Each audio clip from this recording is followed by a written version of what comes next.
আসসালামু আলাইকুম, welcome to my channel. ভাই বোনেরা আপনারা কীরকম আছেন? আল্লাহর রহমতে অবশ্যই ভালো আছেন, আমরাও সবাই ভালো আছি। তো এই তো দেখেন আজকে লাউয়ের টুকা রান্না করব। লবণ দিয়ে বসিয়ে দিলাম সিদ্ধ করার জন্য, সিদ্ধ করে নিলাম। এখন এই বাগার দিব। তো এখানে রসুন আর পেঁয়াজ দিয়েছি।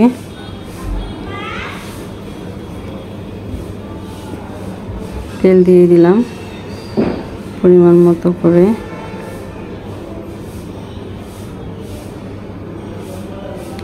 নাড়াচাড়া দিয়ে এখানে এই তো 3টা শুকনা মরিচ আর কাঁচামরিচ দিয়ে দিলাম। তো বেশি দিয়েছি, ঝাল ঝাল করে ভাজিটা করব, তাহলে ভালো লাগবে খেতে। আর এখানে আমি বেগুন ভাজবো। তো রসুন, আদা রসুন বাটা, আর এখানে হলুদ গুঁড়ো, মরিচ গুঁড়ো, ধনিয়া গুঁড়ো, লবণ স্বাদ মতো দিয়ে ভালো করে মেখে নিচ্ছি।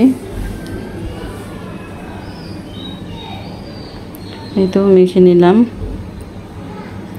ভাজা করব। আর এখানে আমি লাউ শাকটা বাগার দিব।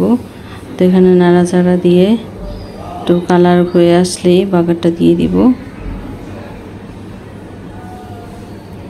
তো একটু সামান্য একটু বাদামি কালার হয়ে এসেছে। এখন আমি এই লাউয়ের ডুকাগুলো দিয়ে দিলাম, ভাজি করব। তো লাউয়ের ডুকা খেতে কিন্তু ভালোই লাগে না, আমার শাকের থেকে আমার এই ডান্ডিগুলো খেতে ভালো লাগে অনেক। তো নাড়াচাড়া দিয়ে ভাজা ভাজা করে নিব। আর এখানে আমি লাউ শাকটা ভালো নামিয়ে ভাজা ভাজা করে নামিয়ে ফেলেছি। আর এখানে ডিম ভেজে নিলাম।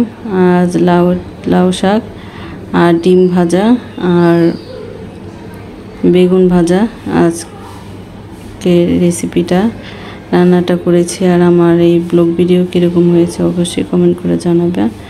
আর এখানে ভাত দিয়ে খাওয়ার জন্য কটা শুকনো মরিচ ভেজে নিচ্ছি। তো ভালো লাগে গরম গরম ভাতের সাথে, ঠিক না বলেন? আর এখানেই তো ভেজে নিলাম। আর বন্ধুরা যারা শুরুতে এখন একটা লাইক দাও না, একটা লাইক দিয়ে দিও। তোমাদের ভিডিও, তোমাদের কমেন্ট আমার খুবই মূল্যবান। তো এখানে আমি বেগুন ভাজাটা বসিয়ে দিলাম। এই তো বেগুনটা কিন্তু ভেজে নিলাম, দেখো। তো ভিডিওটা ধৈর্য ধরে দেখার জন্য অসংখ্য তোমাদেরকে ধন্যবাদ। অবশ্যই অ্যাড সহ দেখো। আর ভালো থেকো, সুস্থ থেকো, নিরাপদে থেকো, আমার পাশে থেকো। তোমাদের ভালোবাসা ছাড়া কিন্তু আমি এগোতে পারবো না। অবশ্যই পাশে থেকো আমার, আর অবশ্যই আমিও আছি তোমাদের পাশে। তো আল্লাহ হাফিজ।